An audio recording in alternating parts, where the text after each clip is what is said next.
हम पढ़ रहे थे यहाँ पे नैनो केमिस्ट्री के बारे में। हम स्टार्ट करने जा रहे हैं।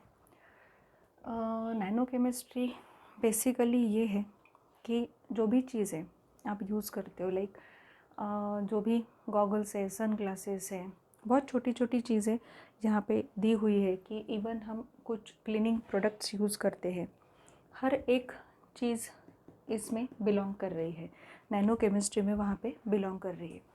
यहाँ पे दिया हुआ है कि manufacturing of material, basically nano chemistry क्या है कि manufacturing of material, but which kind of material? Nano material.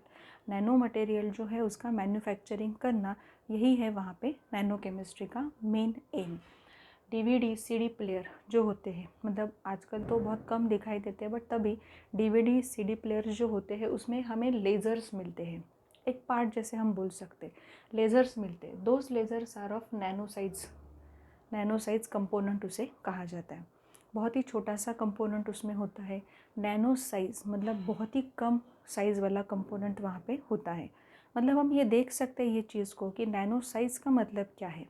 Nano size मतलब बहुत ही छोटी सी चीज़, ठीक है, कि जो हम वहाँ पे नेकेड आई से बिल्कुल देख नहीं सकते। Nano material can't be seen with a naked eye. वही अभी कहा मैंने कि नैनो मटेरियल हम मैन्युफैक्चर तो कर सकते, बट नैनो मटेरियल जो होता है वो हम नेकेड आई से नहीं देख सकते। उसकी ऑप्टिकल प्रॉपर्टी अलग होती है, इसलिए देखने के लिए कुछ अलग हमें यूज़ करना पड़ता है।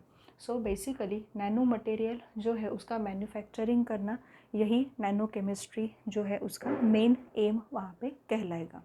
उसके बाद nano material can't be seen with a naked eye.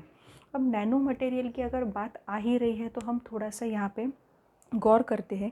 Basically आपके टेक्स्ट बुक में 16.1 एंड 16.2 ऐसे दो फिगर्स दिए हैं। वो दो फिगर्स कट किए हैं, रिड्यूस सिलेबस में है वो, बट उससे एक अंदाज़ा तो हमें लग सकता है कि वाटर जो है, वाटर का एक अगर वहाँ पे हमने H2 वहाँ पे लिया तो 0.1 नैनोमीटर, और टेनिस बॉल जो है आपका वो कितने ज़्यादा नैनोमीटर का है वो हमें वहाँ पे दिखाई देगा। मतलब बेसिकली ये चीज़ हमें यहाँ पे ऑब्ज़र्व करनी है कि जैसे हम बोलते हैं ना कि हमारे सेल्स होते हैं, ठीक है, जैसे हम बोल सकते हैं यहाँ पे कि वायरसेस होते हैं, बैक्टीरिया होते हैं। वो वायरसेस बैक्टीरिया जो होते हैं वो क्या हम देख सकते हैं? क्या हमारे नेकेड आई से हम उनको ऑब्ज़र्व कर सकते हैं? क्या नहीं ऑब्ज़र्व कर सकते। So that kind of material कि जो हम नेकेड आई से ऑब्ज़र्व नहीं कर सकते, that kind of material is said to be nano material, and the manufacturing of the nano material is nothing but a nano chemistry. Nano science क्या है? Nano science में एग्जैक्टली किया क्या जाता है? नैनो साइंस में it is a phenomenon, basically it is a phenomenon of manipulating. Manipulate करना है आपको, एक एक चीज़ को बढ़ाना है आपको। एटम से लेके आप मॉलिक्यूल तक जाओगे, मॉलिक्यूल से लेके आप मैक्रो मॉलिक्यूल तक जाओगे। इस तरीके से हम बनाएंगे, मतलब मैक्रो मॉलिक्यूल स्केल तक हम लोग क्या बना सकते हैं, कुछ ऑब्जेक्ट वगैरह वहाँ पे बनाएंगे। स्टार्ट कहाँ से होगा? वो एटम से होगा। And the phenomenon is nothing but nano science. आपको टेक्स्ट बुक में भी डेफिनेशन मिल जाएगी वहाँ पे, बट एक जस्ट मैं आपको बता रही हूँ कि मैनिपुलेशन आपको यहाँ पे सिर्फ देखना होगा कि एटम से लेके मॉलिक्यूलर लेवल तक, मॉलिक्यूलर लेवल से लेके मैक्रो मॉलिक्यूलर लेवल तक हम बढ़ रहे हैं, एक एक स्टेज को हम आगे आगे लेके जा रहे हैं। And that is nothing but the basically science, that is nothing but a nano science. ये है। अब ये है नैनो टेक्नोलॉजी। नैनो टेक्नोलॉजी में बेसिकली देखो आपके टेक्स्ट बुक में जो यहाँ पे डेफिनेशन दी है, it is a very important and you can say a brief definition and it is very correct, ठीक है। Nano technology is the design, उन्होंने कहा है वो एक डिज़ाइन करना है, छोटे छोटे जो भी नैनो साइज कंपोनेंट्स है उनको डिज़ाइन करना है। कैरेक्टराइजेशन, उनका कैरेक्टराइजेशन करो कि वो कहाँ यूज हो सकते हैं, उनके प्रॉपर्टीज़ जो है वो डिटेक्ट करने की कोशिश करो, that is nothing but characterisation. Production, उनका प्रोडक्शन हम कैसे कर सकते हैं। And finally application of structure, structure आपने जो बनाया है वहाँ पे वो एप्लीकेशन, वो जो मटेरियल नैनो टेक्नोलॉजी से छोटा सा बनाया है उसका एप्लीकेशन कहाँ पे हो सकता है। Structure, device and system by controlling shape and size of nanometre scale. अब वो जो पर्टिकुलर मटेरियल है वो मटेरियल आपने बना तो दिया है, बट उसका कम से कम वहाँ पे शेप और कम से कम नैनोमीटर स्केल पे उसको लेके आना, this is nothing but a nano technology. कोई भी मतलब अगर सपोज़ मैंने ये कहा आपको, यही एग्जांपल दिया कि डीवीडी है, सीडी है, उसमें लेज़र्स होते हैं, ठीक है। वो जो लेज़र है they can be consider as a nano size component, they can be consider as a nano size component. तो वो जो नैनो साइज कॉम्पोनेंट है वो तो बनाया ही होगा ना, वो कैसे हम बनाते, उसका डिज़ाइन हम कैसे करते हैं, कैरेक्टराइजेशन, उसकी प्रॉपर्टीज़ क्या है एग्जैक्टली। प्रॉपर्टीज़ में बहुत सी चीज़ें देखी जाती है, optical property, thermal property, you can say electrical property, conductivity है या नहीं है, इस तरीके के बहुत से कैरेक्टराइजेशन उसमें होते हैं। प्रोडक्शन, उसका प्रोडक्शन हम कैसे कर सकते हैं, एंड लास्ट में application of the structure in a particular system. मतलब अगर आपको वो डीवीडी सीडी में यूज़ करना है तो उसकी साइज़ और भी कितनी हम कम कर सकते हैं, वो साइज़ कम करके हमें उसमें से क्या मिलेगा, या वो साइज़ कम करके अब हम नैनो टेक्नोलॉजी से वो साइज़ कम कर सकते हैं क्या। साइज़ अगर कम होगी तो ऑब्वियसली जो भी आपका डिवाइस बनेगा वो भी कम साइज़ को क्या करेगा, वहाँ पे ग्रैब करेगा। सो इसलिए ये चीज़ें हमें इम्पॉर्टेंट है। अगर यहाँ पे देखा जाए तो आप बोलोगे कि why, but nano material use क्यों करने हैं हमें, ये सबसे इम्पॉर्टेंट हमें यहाँ पे देखना है। उन्होंने बेसिकली ये कहा है कि नैनो मटेरियल जो होते हैं या नैनो साइज कंपोनेंट्स जो होते हैं वो जगह भी काफ़ी कम वहाँ पे ऑक्यूपाई करते हैं। और अगर हमने देखा यहाँ पे कि नैनोमीटर स्केल पे अगर डिफ़ाइन करना चाहा हमने तो 1 नैनोमीटर हम बोल सकते हैं is equal to billionth of metre, ठीक है। बिलियंथ नहीं, हम यहाँ पे एग्जैक्टली देंगे 10⁻⁹ मीटर। ये काफ़ी इम्पोर्टेंट सा पॉइंट है यहाँ पे। अब यहाँ पे उन्होंने ये कहा है कि हम जो सैंड, ग्रेन ऑफ सैंड वहाँ पे देखते हैं वो क्या है, it is a bulk material, it is a bulk material. But when you come to nano material तो जो जिससे वो पर्टिकुलर बना है वो वहाँ पे क्या होगा, आपका नैनो साइज कंपोनेंट होगा। ये है बेसिकली कि हमें नैनो मटेरियल क्यों बनाने हैं। हम नैनो मटेरियल जब बनाते हैं तो नैनो मटेरियल के इसमें एक बेसिकली काफ़ी यूनिक प्रॉपर्टीज़ हम क्रिएट कर सकते हैं। लाइक हम यहाँ पे उन्होंने दिया है कि नैनो मटेरियल हमें क्यों बनाना चाहिए, बिकॉज यहाँ पे क्लियरली मेंशन है कि इट पजेसेस यूनिक उनकी optical, structural, thermal, catalytic, magnetic, electrical properties वहाँ पे रहती है। और इन प्रॉपर्टीज़ की वजह से हम ये बोल सकते हैं कि नैनो साइज कंपोनेंट के फंक्शन भी अलग होते हैं विद द साइज़। जैसे साइज़ बढ़ती है ना वैसे फंक्शंस भी अलग होते जाते हैं। सो नैनो मटेरियल जो होता है उसके फंक्शंस भी अलग होते हैं, फास्टर स्पीड वहाँ पे क्रिएट होता है और काफ़ी सारे प्रॉपर्टीज़ में, काफ़ी सारे एस्पेक्ट्स में आपको चेंज मिलता है जो कि आप अप्लाई कर सकते हो एप्लीकेशन लेवल पे, ठीक है। सो ये है वहाँ पे बेसिकली नैनो टेक्नोलॉजी के बारे में। What is a nano material. अब नैनो मटेरियल के बारे में तो मैंने भी आपको पहले कहा कि नैनो मटेरियल क्या होता है। नैनो मटेरियल मतलब ये है कि it can not be seen with the naked eye से वो हम वहाँ पे देख नहीं सकते। It is a nano material. But let us discuss some more things about nano material. अब यहाँ पे देखो नैनो मटेरियल्स के बारे में थोड़ी जानकारी लेनी पड़ेगी हमें। नैनो मटेरियल कौन से होते हैं जिनका स्ट्रक्चरल डायमेंशन जो होता है, अब डायमेंशन में हम बात करेंगे लेंथ, ब्रेड्थ, हाइट जो भी है उसकी बात होगी। वो काउंट करके अगर वो 1 to 100 नैनोमीटर के बीच में आता है तभी उस मटेरियल को नैनो मटेरियल कहा जाता है।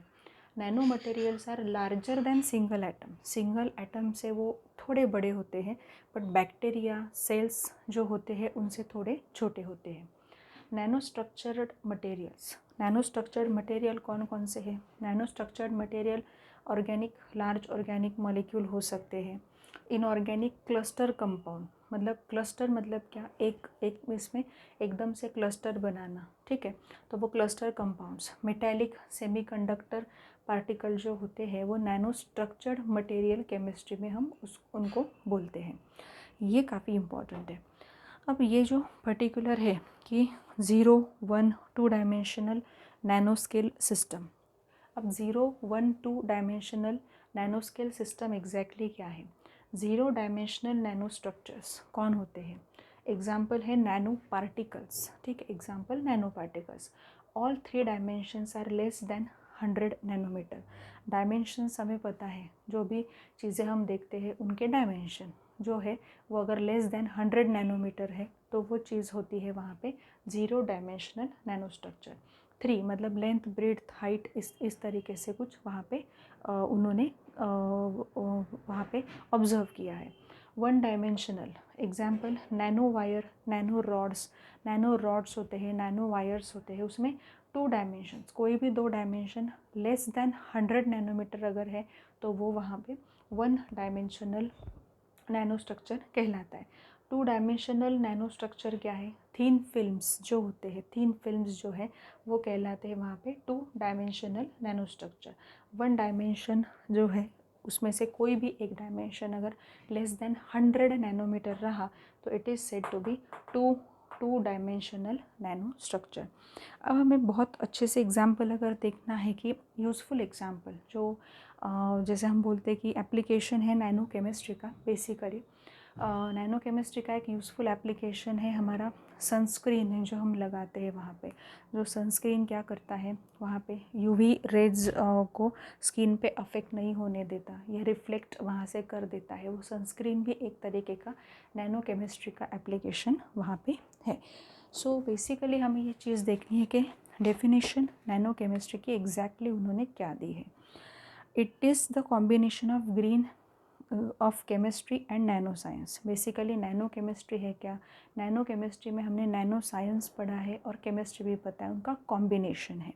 It deals with designing and synthesis of material of nanoscale with different size, shape, structure, composition and their organization into functional architectures। मैंने वही कहा आपको कि नैनो केमिस्ट्री में हम क्या बनाते हैं? Shape, different structure, different level पे उसका एप्लीकेशन होना चाहिए। वैसे छोटे छोटे मटेरियल्स बनाते हैं। वो मटेरियल जो होते हैं वो ऑर्गेनाइज होते हैं इनटू फंक्शनल आर्किटेक्चर्स, मतलब जहाँ पे भी उसका फंक्शन है वहाँ पे दिए जाते हैं। Nano chemistry is used in chemical, physical, material science as well as engineering, biological and medical application. Nano chemistry जो है वो काफ़ी जगह पे केमिकल प्रोसेसेस जो होते हैं, केमिकल, फिज़िकल जो भी वहाँ पे मटेरियल साइंस है उसमें यूज़ होता है, इंजीनियरिंग में यूज़ होता है, बायोलॉजी में वहाँ पे यूज़ है। मेडिकल एप्लीकेशन तो अभी कहा मैंने कि सनस्क्रीन जो होते हैं उसमें नैनो पार्टिकल्स होते हैं। किस चीज़ के? Zinc oxide and titanium dioxide के छोटे छोटे पार्टिकल्स वहाँ पे रहते हैं। And this chemical protect the skin against harmful UV rays by absorbing it और by reflecting the light and prevent the skin from the damage. ये काफ़ी इंपॉर्टेंट पॉइंट है, आपको थोड़ा सा ध्यान में रखना पड़ेगा। नैनो केमिस्ट्री के बारे में बहुत ही इम्पॉर्टेंट पॉइंट उन्होंने यहाँ पे दे के रखा है।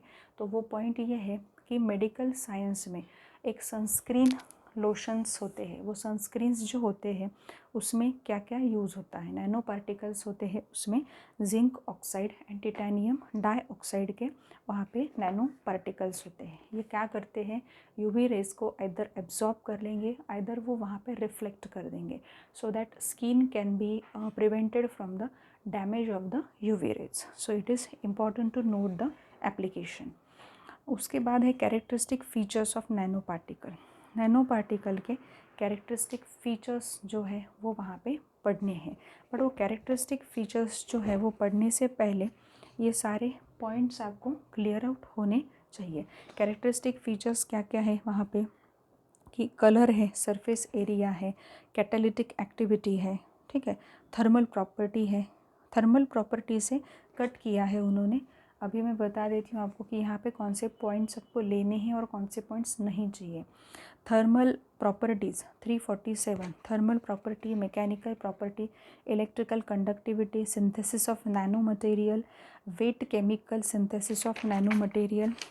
उसके बाद 348 पेज पे भी जो पार्ट है वो कट करो।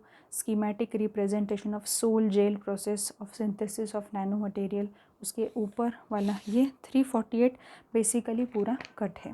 उसके बाद 349 पे भी जो जो डायग्राम्स दिए हैं 16.9, 16.10, 16.11, 16.12 ये जो डायग्राम्स है ये वहाँ पे कट है। ठीक है, सो ये इवैल्यूएटिव सिलेबस में नहीं है। ठीक है, सो ये इवैल्यूएटिव सिलेबस में नहीं है, इनका स्टडी आपको नहीं करना है। ठीक है, so let us move towards characteristic features of the nano particles.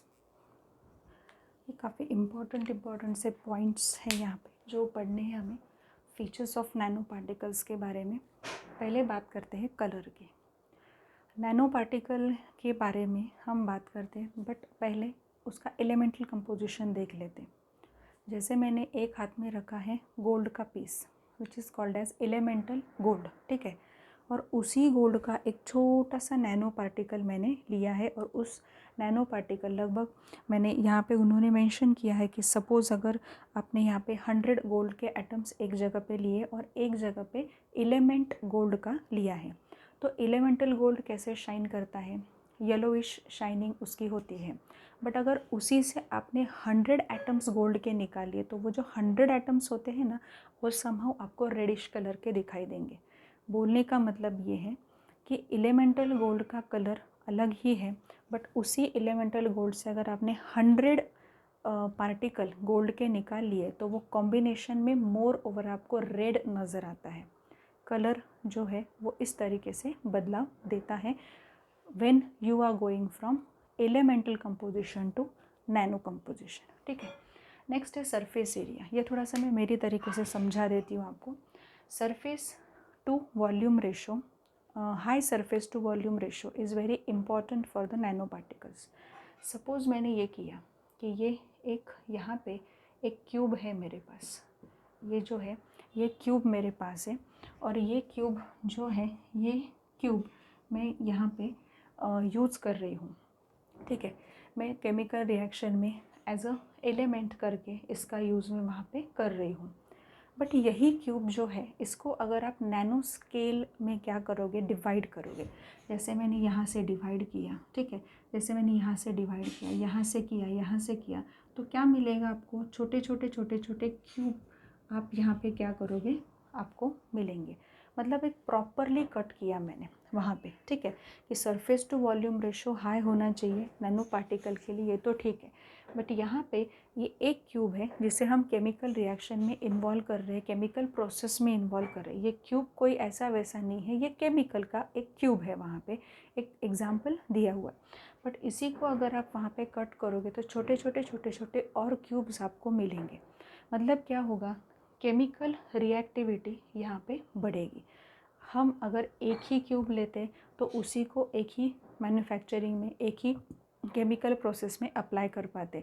But यहाँ पे अगर आपने इसी को नैनो पार्टिकल में डिवाइड किया तो वो नैनो पार्टिकल बहुत से केमिकल रिएक्शन में आपको मदद कर सकता है। अब आगे है कैटालिटिक एक्टिविटी। सरफेस एरिया जो है आपका, वो सरफेस एरिया को देखो आपने क्या किया है, कट किया है। वो वॉल्यूम जो है वो उतना ही है, वॉल्यूम उतना ही रहेगा वहाँ पे, बट सरफेस एरिया थोड़ा सा आपने क्या किया, उसमें कट करके नैनो पार्टिकल साइज़ में लेके आए। कैटालिटिक एक्टिविटी भी क्या होती है, इंक्रीज़ होती है। बहुत ही सिंपल वे में मैं आपको समझा रही हूँ। यहाँ पे दिया है उन्होंने कि सपोज़ अगर मैंने आपको ये कहा कि कैटालिटिक एक्टिविटी करनी है तो ये सिर्फ एक ही रिएक्शन में एज अ कैटलिस्ट हम यूज़ कर सकते हैं। बट इसी का नैनो पार्टिकल लेवल पे अगर आपने लिया तो ये क्या कर सकते हैं, हम बहुत से रिएक्शन में कैटालिटिक एक्टिविटी हम उसकी कर सकते हैं। मतलब जो भी यूज़ होगा वो काफ़ी सारे रिएक्शन में वहाँ पे आपको दिखाई देगा, rather than having only in one reaction. ठीक है, सो इस तरीके से उन्होंने दिया हुआ है। और भी कुछ एग्जाम्पल्स हैं which are very very important examples आपको यहाँ पे देखने हैं कि यूजुअली ये जो कैटालिस्ट होते हैं, नैनो मटेरियल बेस्ड जो कैटालिस्ट होते हैं, they are said to be heterogeneous. मतलब वो सॉलिड फॉर्म में होते हैं, और वहाँ पे हम बोल सकते हैं कि reaction occur on the surface of that particular catalyst. उन्होंने दिया हुआ है, बहुत ही सिंपल है, प्लैटिनम है, पैलेडियम है, ये नैनो पार्टिकल ही है बेसिकली, जो हम हाइड्रोजिनेशन के प्रोसेस में यूज़ करते हैं, and they can be recovered easily from the reaction. Reaction में वो काफ़ी इजीली रिकवर्ड होते हैं। टिटेनियम डाइऑक्साइड है, जिंक ऑक्साइड है, ये भी फोटो कैटालिसिस के रिएक्शंस में यूज़ होते हैं एज अ कैटलिस्ट। उसके बाद है गोल्ड मटेरियल जो होता है इन बल्क, ठीक है, बल्क में आप देखो, आप खुद सोचो कि गोल्ड जो होता है वो वहाँ पे बल्क में क्या होता है, अनरिएक्टिव, हम उसे नोबल मेटल कह के वहाँ पे बुलाते हैं। बट अगर वही गोल्ड नैनो पार्टिकल में के फॉर्म में आपको मिल रहा है तो वो बहुत से ऑर्गेनिक रिएक्शंस में एज अ कैटलिस्ट करके वहाँ पे यूज हो सकता है, ठीक है। सो ये इम्पॉर्टेंट है आप लोगों के लिए कि फीचर्स नैनो पार्टिकल के, हम क्यों नैनो साइंस या क्यों नैनो मटेरियल यूज़ करने की कोशिश कर रहे हैं। अब आप यहाँ पे भी सोच सकते हो, ये अगर कैटलिस्ट है, यही कैटलिस्ट मुझे रिएक्शन में यूज़ करना है तो मैं एक ही कैटलिस्ट यूज़ कर पाऊँगी, बट उसी के नैनो पार्टिकल के फॉर्म आपने तैयार कर लिए तो वो डिफरेंट फॉर्म्स आप बहुत से केमिकल रिएक्शंस में यूज़ कर सकते हो, प्रोडक्टिविटी भी वहाँ पे बढ़ सकती है। सो इस तरीके से हम क्या कर सकते हैं, नैनो साइंस जो है उसका बहुत अच्छे से यूज़ कर सकते हैं। सो ये जो है बेसिकली ये कैरेक्टरिस्टिक्स यहाँ पे दिए हुए हैं। यहाँ पे देखो, मैं आपको जो सरफेस एरिया का समझा रही थी, surface area of nano particle. अब यहाँ पे सरफेस एरिया ज़्यादा है देखो, और यहाँ पे भी क्या है, यहाँ पे उसी को कट कर दिया है, यहाँ पे वही एरिया जो है उसको और भी छोटे छोटे पार्ट्स में डिवाइड कर दिया है। तो आप खुद सोचो कि ये अगर एक होता तो एक ही रिएक्शन में पार्टिसिपेट कर सकता था, ये कितने हैं, ये बहुत ज़्यादा रिएक्शन में पार्टिसिपेट करेंगे, उससे ज़्यादा भी ये ज़्यादा रिएक्शन में पार्टिसिपेट करेंगे। So basically reaction surface area जो है it increases more chemical reactivity and it also increases catalytic activity. Catalytic activity भी वहाँ पे क्या हो रही है, बढ़ रही है, इस पर्टिकुलर हिसाब से आपको वहाँ पे देखना है। अब ये नैनो मटेरियल जो होते हैं बेसिकली यहाँ पे दिया हुआ है कि काफ़ी मतलब नैनो मटेरियल जो है वो कैसे बनाए जाते हैं, क्या बनाए जाते हैं, इतना आपको देखने की ज़रूरत नहीं है। नेक्स्ट लेक्चर में हम लोग क्या करने वाले हैं, इस पर्टिकुलर चैप्टर का लास्ट पार्ट हम वहाँ पे देखने जा रहे हैं। काफ़ी सिंपल पॉइंट्स है, बट एक चीज़ है कि रीड करना पड़ेगा, काफ़ी सारा रीडिंग वहाँ पे लगेगा। रीडिंग जब तक आप नहीं करोगे तब तक आपको ये चैप्टर समझ में नहीं आएगा। यहाँ पे भी देखो, उन्होंने सरफेस एरिया के लिए काफ़ी सिंपल सा एग्जाम्पल दिया है, catalytic activity is based on the point of surface area. अगर ये पॉइंट आपको समझ में नहीं आ रहा तो कैटालिटिक एक्टिविटी भी हम वहाँ पे अच्छे से समझ नहीं सकते। So students, this is the lecture of the basically green chemistry and nano chemistry for today. In next lecture we will be finishing up with the chapter as well as we will be finishing up with the organic chemistry syllabus, ठीक है। सो ये syllabus भी हमारा ख़त्म हो जाएगा। अभी यहाँ पे जो भी एक्सरसाइज है पॉलीमर के एक्सरसाइज अभी तक मुझे कुछ स्टूडेंट्स ने भेजे हैं, कुछ स्टूडेंट्स अभी तक वो एक्सरसाइज नहीं भेज रहे। एक्सरसाइज सब लोगों के वहाँ पे मुझे मिलने चाहिए, तभी आपको पॉलीमर केमिस्ट्री का DPP जो है वो वहाँ पे मिलेगा, अदरवाइज़ वो DPP आपको वहाँ पे नहीं मिलेगा। और खेल अच्छे से पढ़ाई भी करो, वहाँ पे दिवाली भी बहुत अच्छे से वहाँ पे सेलिब्रेट करो, बट थोड़ा सा इस साल थोड़ी केयर लो। अभी ये जो है यहाँ पे ये टॉपिक में से कुछ सब टॉपिक्स ऐसे हैं कि हो सकता है कि एकदम से एक बार पढ़ने से आपको समझ में ना आए, बट at least you will have to try it twice thrice, तब आपको ये टॉपिक के पॉइंट्स सब पॉइंट्स बहुत अच्छे से पता चलेंगे। बहुत अच्छे से रहो, अच्छे से पढ़ाई करो, तब तक के लिए wish you the happy Diwali.